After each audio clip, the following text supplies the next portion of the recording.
Evo jedna fantastična web stranica za uklanjanje stvari, objekata ili osoba sa fotografije koje ste uslikali, koje su vam slučajno se našle u kadru ili uletile u kadar. Već sam ranije spominjao slične ovakve stranice, međutim ova stvarno radi fantastično, znači za jednu nijansu bolje od ostalih stranica koje sam viđao, jako je jednostavna za upotrebu, nema potrebe ni za kakvom registracijom i e-mailovima, tako da je jako brza, a odlično obavlja ovaj posao. Stranica se zove Magic Eraser, imate link dole u opisu videa. Evo pokazat ću vam na brzinu kako funkcioniše. Znači idete ovdje na upload da ubacite fotografiju ili je prevučite tu. Evo ga, prvi primjer, imamo ovdje dvojicu koji su uskočili u fotografiju, dole imate brush size, odnosno veličinu ove četkice za brisanje, tako da možete naštimati veličinu.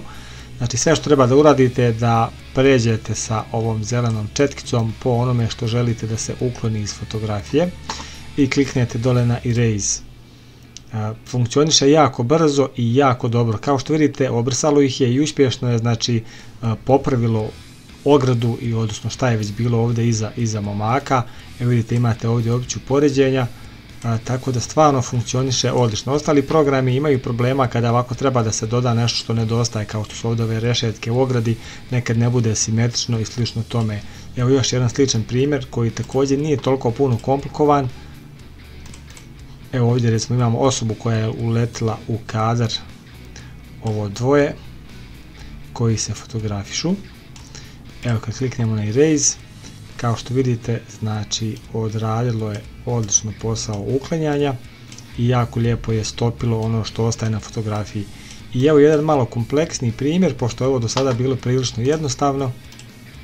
Šta je ovdje problematično? Pa ovdje je problematično zato što većinu fotografije zauzima i prekriva ovaj čovjek, znači nije nešto malo na fotografiji, plus ovdje treba da se rekonstruiše iza ovo hodalište i ovaj neki, ova nastrešnica, šta li je već ovo iza, ovaj krov, ograda, stupčić, da je to sve paralelno. Ovdje ćemo malo povećati brush, tako da označimo fino ovu osobu.